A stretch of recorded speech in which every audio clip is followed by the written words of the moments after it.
Hello दोस्तों, कैसे हैं आप। मैं उम्मीद करता हूं कि जहां भी होंगे बहुत अच्छे होंगे। एक बार फिर आपके और हमारे YouTube चैनल वर्ल्ड वे में स्वागत है। और आज की जो ये वीडियो है ये आप लोगों की डिमांड पर बनाई गई है। इससे पहले की जो मैंने ट्रांसफ़र को लेकर के वीडियो बनाई थी, जब राज्य सरकार ने ट्रांसफ़र पर लगी रोक को हटा दिया था और कहा था सभी डिपार्टमेंट्स में 31 जुलाई तक ट्रांसफ़र कर दिए जाएंगे।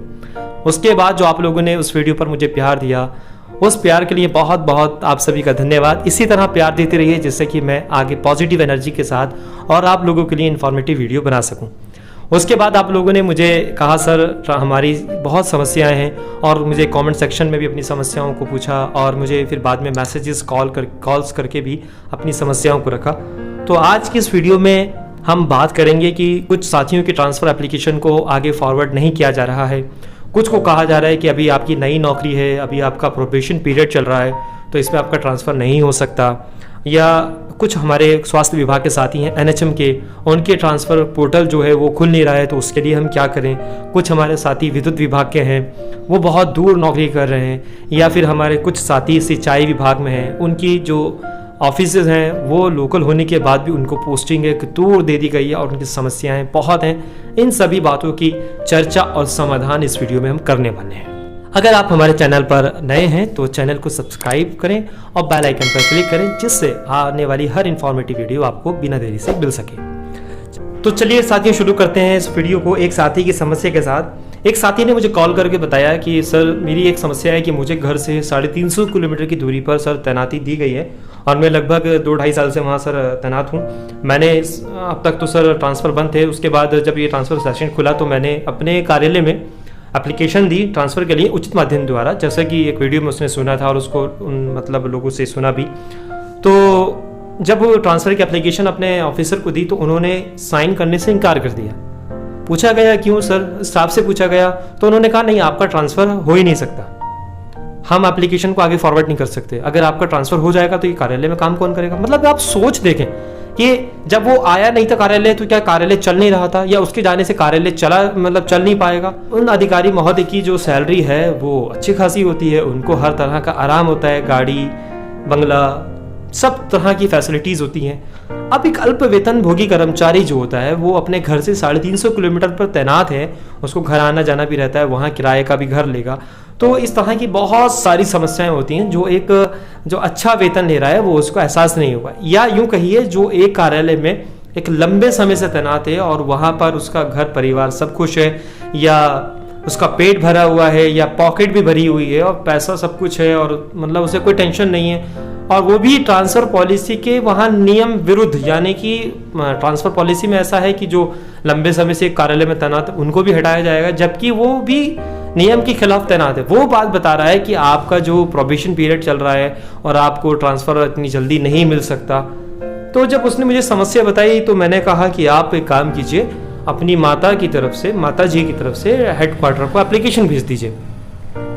उसने जब वो बात बताई कि सर मेरी माता भी नहीं है, अब तो सुनकर मैं हैरान हो गया कि एक अधिकारी या स्टाफ अगर अपने साथी कर्मचारी का एक समस्याओं पर नहीं विचार कर रहे हैं, उससे बैठकर नहीं पूछ रहे हैं कि वे एप्लीकेशन क्यों दे रहे हैं, क्या समस्या है, थोड़े से मुझे बताइए। उसकी माँ भी नहीं है, उसके घर पर छोटी बहन है जिसकी देख रेख वो खुद करता है, अब वो घर से दूर तैनात है। फिर उसने मुझे बताया सर, मैंने जब उसको कहा ठीक है आप हेडक्वार्टर डायरेक्टर या MD से मिलिए जाकर। उसने कहा सर मैं जहाँ रहता हूँ, मतलब जहाँ मैं तैनात हूँ, वहाँ से हेडक्वार्टर की दूरी 700 किलोमीटर है सर। जाने में मुझे एक तो छुट्टी लेना पड़ेगी और मुझे सर CL इतनी जल्दी मुझे मिलती नहीं है, और मैं यहाँ से जाऊँ फिर वहाँ मैं एक दिन डायरेक्टर को देखूँ फिर उसके बाद वापसी आऊँ। तो यकीन मानिए ये उत्तर प्रदेश जो इतना बड़ा उत्तर प्रदेश है कि एक छोर से दूसरे छोर पर आने के लिए 24 घंटे भी कम है, उससे ज़्यादा ही लगते हैं। इसलिए तो पश्चिमांचल के जो लोग हैं, पश्चिमांचल की जो जनता है वो एक अलग राज्य का मांग कर रही है। इस पर हम वीडियो कभी फिर बनाएंगे कि पश्चिमांचल बनना ज़रूरी है या नहीं है, या वो उनकी डिमांड वाकई मानी जानी चाहिए या नहीं। इसका प्रपोजल पूर्व मुख्यमंत्री मायावती जी द्वारा भी किया गया था, लेकिन जब वो उनकी सरकार चली गई थी बाद में, जब उसके बाद दूसरी सरकार आई, ये एक अलग विषय है, हम इस पर कभी फिर बात करेंगे। लेकिन जब उसकी समस्या को सुना तो उसकी बहन घर पर अकेली है और उसकी एप्लीकेशन को फॉरवर्ड नहीं किया जा रहा है, तो फिर भी मैंने एक उसको रास्ता बताया कि आप इस तरह से अपनी एप्लीकेशन को भेज सकते हैं। तो अब उसने प्रयास जारी करना शुरू कर दिया। ऐसी हमारे पास एक समस्या आई कि सर हम एनएचएम मतलब स्वास्थ्य विभाग में काम करते हैं, सर पोर्टल काम नहीं कर रहा है। तो देखिए साथियों, पोर्टल काम करना शुरू कर दिया है आपका, अभी 3 से 4 दिन हुए हैं, पोर्टल अपना रनिंग पोजीशन पर आ गया है। अगर फिर भी एनएचएम के जो उन साथी हैं, जो स्वास्थ्यकर्मी हैं, जो हमारे कोरोना वॉरियर्स रहे, मतलब जिन्होंने कोरोना काल में जो अपनी एक लगन से और मेहनत से अपनी ड्यूटी को अंजाम दिया, इसमें तो सरकार को उनके साथ पॉजिटिव एनर्जी के साथ पॉजिटिव एक क्रेडिट देना चाहिए, उनको उनके निकटतम स्थल पर भेज देना चाहिए। जो उन्होंने कोरोना काल में एक हमारे भारत में जो योगदान दिया है, तो उसको उन्हें एक गिफ्ट के रूप पर उनको नियरेस्ट पोस्टिंग दे देना चाहिए, ऐसा मेरा मानना है और ऐसा मेरी गुजारिश भी है। अगर स्वास्थ्य मंत्रालय के या स्वास्थ्य मंत्रालय के डायरेक्टर या एमडी साहब सुन रहे हो इस वीडियो को, तो उनको एक गिफ्ट के रूप में उनको नियरेस्ट पोस्टिंग मिलना चाहिए। कोरोना काल अब जैसे सुनने में आ रहा है, डेल्टा वायरस भी आ रहा है, निकटतम मतलब आ चुका है, तो ऐसी स्थिति में हम अपने परिवार और घर के पास रहेंगे तो हम अपनी नौकरी को भी और घर को भी दोनों को बहुत अच्छे से मैनेज कर सकते हैं। तो आप लोग एनएचएम के साथी जो हैं वो मतलब अपने पोर्टल पर जाकर देखें, और अगर फिर भी पोर्टल काम नहीं कर रहा है तो आप अपनी ऑफिशियल जो ईमेल है उस पर ज़रूर बताएं, और जो आपका टोल फ्री नंबर है उस पर ज़रूर बताएं कि सर ये वर्किंग नहीं कर रहा है। तो अगर हो सकता है कि जो रश ज़्यादा हो, इस वजह से पोर्टल काम नहीं कर रहा हो या लिंक ओपन नहीं हो रहा हो, तो आप उसके ज़रिए आप ऑफलाइन भी भेजिए एक साथ साथ। अगर ऐसा पोर्टल काम नहीं कर रहा है तो आप ऑफलाइन ही भेज दीजिए, भले से मान्य हो या ना हो, लेकिन आप अपने स्तर से ऑफलाइन भी भेजिए, वो भी सीएमओ के जरिए भेजिए, प्रॉपर चैनल भेजिए। कोई भी काम ऐसा मत करिए जो आपके नियम के या जो आप नौकरी कर रहे हैं उसके नियम के खिलाफ हो।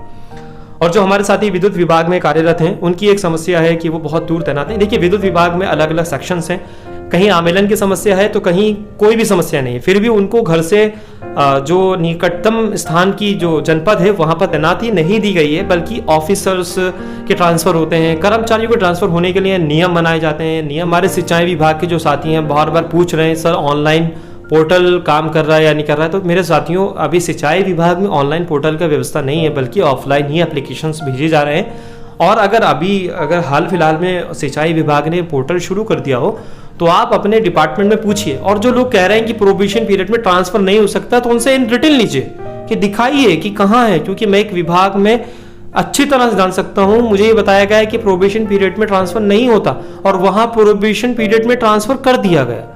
तो मैं कह रहा हूं अगर सिंचाई विभाग है, विद्युत विभाग है या आपका स्वास्थ्य विभाग है और वहां ये समझाया जा रहा है कि आपका प्रोबेशन पीरियड में ट्रांसफर नहीं हो सकता, तो आप उनसे इन डिटेल लीजिए, उनकी ट्रांसफर पॉलिसी जानिए, सर अपनी विभाग की ट्रांसफर पॉलिसी कहाँ मिलेगी। और अगर वो देने में आनाकानी कर रहे हैं तो आप किसी के जरिए आरटीआई के जरिए अपनी ट्रांसफर पॉलिसी को जरूर पढ़िए। आप जिस विभाग में रह रहे हैं कम से कम ट्रांसफर पॉलिसी को तो जानिए। तो सिंचाई विभाग के जो साथी हैं वो अपने ऑफलाइन माध्यम से एप्लीकेशन को फॉरवर्ड करेंगे। हमारे ऑफिसर्स या जो हमारे सीनियर्स सुन रहे हैं तो प्लीज़ उनसे मेरी गुजारिश है कि जो हमारे नए साथी विभाग में आए, चाहे कोई सा विभाग हो, उसमें आकर वो अपनी नौकरी कर रहे हैं, तो अगर हम उनकी समस्याओं को नहीं सुनेंगे या उनकी समस्याओं पर हम तानाशाही दिखाएंगे तो यकीन मानिए ये वो दिल से जुड़ने वाला रिश्ता नहीं होगा। अगर आप उनकी समस्याओं को अपना समस्या समझेंगे, उनके साथ कंधे से कंधा मिलाकर उनकी समस्याओं को समाधान निकालेंगे। अगर आप ऑफिसर हैं, आपको क्या करना है, अगर किसी की वाकई समस्या है तो आप उसमें ये लिखकर भेज दीजिए कि इसके ट्रांसफ़र की दिशा में जो है प्रतिस्थानी की आवश्यकता नहीं होगी। तो यकीन मानिए अगर उसका ट्रांसफ़र हो जाता है, वाकई उसकी जैसे समस्या है, तो यकीन से मैं बता रहा हूँ कि आपके साथ वो हमेशा दिल से जुड़ा रहेगा। और अगर आप वहाँ तानाशाही रवैया दिखाएंगे या कार्यालय स्टाफ उसको ये दिखाएगा कि हम सीनियर हैं, तो वो वक्तिया तौर पर आपकी इज्जत करेगा, उसके बाद आपकी इज्जत शायद ना कर पाए हो। तो अगर आप सीनियर हैं या ऑफिसर हैं और इस वीडियो को सुन रहे हैं तो प्लीज़ अपने सबॉर्डिनेट की पर्सनल समस्या जो होती हैं ऑफिस से रिलेटेड, उनको सुनिए, उनको जानिए, उनका समाधान निकालिए। यकीन करिए वो समस्या जब समाधान निकल जाएगा तो उनके दिल से हमेशा दुआएं निकलेंगी, वो दुआएं आपके जीवन को खुशहाल बनाकर जन्म लेंगी।